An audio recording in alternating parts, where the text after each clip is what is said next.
जय माँ काली, काल भैरव दरबार। हमारे नाग संप्रदाय परिवार को सभी को जय गोरक्ष। आदेश आदेश आदेश।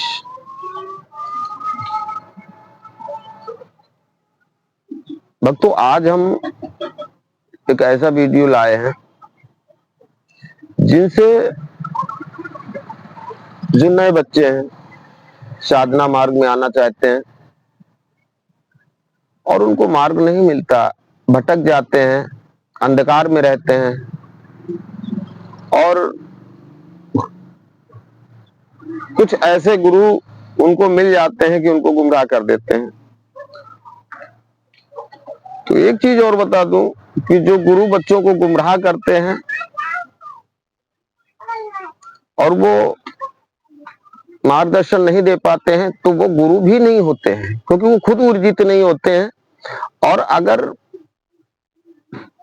वो गुरु हैं तो वो ये गलतियां नहीं करते हैं, किसी भी शिष्य को गुमराह नहीं करते हैं और ना ही करेंगे, क्योंकि उनको गुरु की मर्यादा ही नहीं मालूम।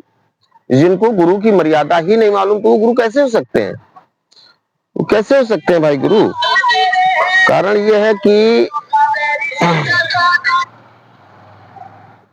गुरु कभी मर्यादा को भंग नहीं करता है, और जब गुरु ही बच्चे पे गुरु दोष जानता है कि इस तरह से करेंगे तो गुरु दोष लगेगा, तो इसका मतलब तो एक यही होता है भाई कि उसके अंदर ज्ञान ही नहीं है, और जिसके अंदर ज्ञान नहीं वो गुरु नहीं। तो गुरु ज्ञान का ही गुरु होता है, वो सही मार्ग सही दिशा दिखाता है, वही गुरु होता है। तो गुरु सत्य होता है, सत्य के सिवा कुछ नहीं होता, गुरु सत्य ही होता है। सत्य जिस तरह से भगवान श्री राम का नाम सत्य है, इसी तरह से गुरु का नाम सत्य है।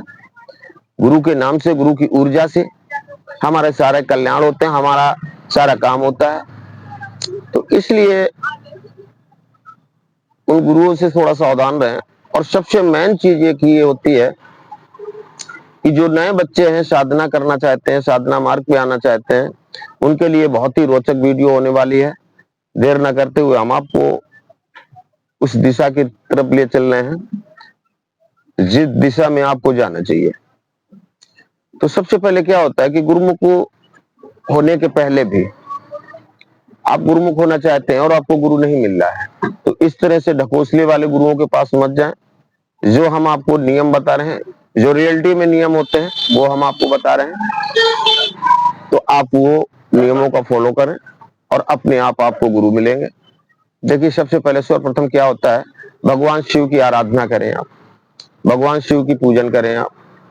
इसके बाद में आपको जो अपने अंदर एक एनर्जी पैदा करनी है, एक ऊर्जा भरनी है, तो वो किस तरह से भरनी है? आपको अपने जो पितृ हैं यानी पूर्वज हैं, उनकी सेवा उठा लें। जो आपके घर के कुल देव या कुल देवी जो भी हैं, उनकी सेवा उठा लें। और जब इनकी सेवा आप, कुल देव और पितृदेवों की सेवा आप अपने पूर्वजों की उठा लेंगे, तो आपके अंदर एक अच्छी एनर्जी आने लगेगी। अच्छी एनर्जी जब आएगी, आपका मस्तिष्क ठंडा रहेगा, आपका तन मन सब कुछ पावन पवित्र होने लगेगा। थोड़ा सा और कंट्रोलिंग आपको अपने अंदर करनी है कि एक दूसरे से संपर्क करें। धंधा बिजनेस व्यापार जो भी करते हो आप करते रहें, कोई मतलब नहीं निकलता, वो आराम से करें आप। और थोड़ा सा उनसे यानी संपर्क कम मिले, कम टचिंग हो, ज्यादा बेहतर रहता है। क्योंकि आप जो जाप कर रहे हैं, जो कंट्रोलिंग अपने अंदर ला रहे हैं, उनमें ये बहुत जरूरी छोटी छोटी सी चीजें होती हैं। तो इस तरह से आप थोड़ा सा अपने आप को कंट्रोल करें, थोड़ा झूठ कम बोलें या गलत लोगों की संगत कम करें। इस तरह से आप जब अपने आप को कंट्रोलिंग करेंगे, और एक चीज और है, ब्रह्मचर्य का पालन करें। ये चीजें जब आप पहले से ही अपने अंदर धारण कर लोगे तो ऑटोमेटिक आपके अंदर एक अच्छी एनर्जी आ जाएगी। और जब अच्छी एनर्जी आएगी तो ऊर्जा को आते टाइम नहीं लगता है, क्योंकि फिर इसके बाद में आप भगवान शिव के जो साधना कर रहे हो, जो पूजन कर रहे हो, जो भक्ति कर रहे हो, जो जाप कर रहे हो, भगवान शिव ही आपको ऑटोमेटिक एक अच्छे गुरु से संपर्क करवा देंगे और अच्छे गुरु आपको मिल जाएंगे। भगवान शिव से ही आप कहें कि हे प्रभु, जब तक हमें देहधारी गुरु नहीं मिल रहा है तब तक हमारे पे आप अपनी कृपा बनाएं और अपने बच्चा, अपने शिष्य, अपने दास समझ के हमारे पे अपनी कृपा बनाए रखें। इस तरह से भगवान शिव से आप अपनी प्रार्थना करें, वही आपको अच्छे गुरु, जो वास्तविक में आपके गुरु होने चाहिए और आपको आगे की रास्ता, आपका आगे का मार्गदर्शन कराते हैं, वो ऑटोमेटिक आपको मिल जाएंगे। गुरु बेटा जब भी बनाए तो बहुत ही सोच समझ के बनाए।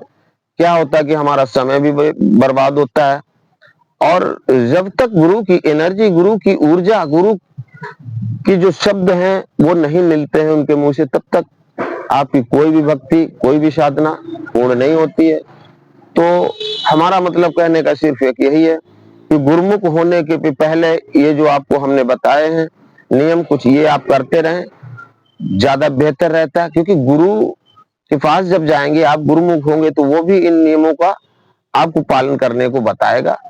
जो आपके घर के कुलदेव, आपके घर के पितृदेव हैं, जो बाकी के और नियम हैं, वो सारे बताएगा गुरु, वो करना होगा आपको। इसके बाद में आपको जाप पे बैठा लेगा, ठीक है, जाप देगा आपको, किस तरह से किसका जाप करना चाहिए। तो ये सारे नियम, ये सारी क्रियाएं गुरु बताते हैं। अगर ये सारी क्रियाएं गुरु नहीं बता रहे हैं, ये सारी क्रियाएं नहीं करवा रहे हैं, तो कोई मतलब नहीं निकलता। और दूसरी चीज बेटा, कि जब आप गुरुमुख हो जाते हो, साधना जाप करते हो और अखाड़ा चलाते हो, शिवाला भरते हो, दरबार चलाने लगते हो, किसी का कल्याण करने लगते हो, तो उसके पहले बेटा सबसे मेन चीज होती है शमशान मरघट पूजना, शमशान मरघट को खोलना, चौराहा को खोलना, डी बाबा की यानी क्षेत्रपाल की साधना करना। तो इन चीजों को फॉलो करना पड़ता है। जब तक आप ये चीजें नहीं अपने अंदर धारण करोगे, ये चीजों का आपको ज्ञान नहीं होगा, जब रास्ता नहीं मालूम होगा, तो आप साधना करते रहो, कोई मतलब नहीं निकलता है, कोई मतलब नहीं निकलता बेटा, साधना करते रहो। और इसके बाद हम एक वीडियो ज्यादा बड़ा हो रहा है, इसकी वजह से हम समापन दे रहे हैं। बाकी इसके आगे का वीडियो हम आपको देंगे कि नए साधक को किस तरह से साधना मार्ग में उतरना चाहिए और पहले किसकी साधना करनी चाहिए। तो आप साधक जब कोई भी साधना करता है तो उसको अपनी मन से नहीं करनी चाहिए, क्योंकि उसको साधना देने वाला गुरु ही होता है कि उसको कौन सी साधना करनी चाहिए, किस समय कौन सी साधना करनी चाहिए, और इसके पास पहली साधना है, दूसरी साधना है, तीसरी साधना है, तो किस तरह की साधना होनी चाहिए इसके पास, उसकी एनर्जी क्या है, उसकी जो अंदर की ऊर्जा है वो कैसी, कितनी है, कितना पावर है। ये चीजें देख के गुरु चयन करता है कि इसको कौन सी साधना देनी चाहिए। तो ये जो चीजें आपको हम जानकारी दे रहे हैं, ये गुरु के पास जाओगे तो वो भी 2-4 महीने इसमें आपके वेस्ट करेगा, बर्बाद करेगा। तो इससे पहले आप ये कार्य करें, बेहतर है। इसके बाद आप गुरुमुख हो, फिर आगे का मार्ग गुरु खुद बताता रहेगा।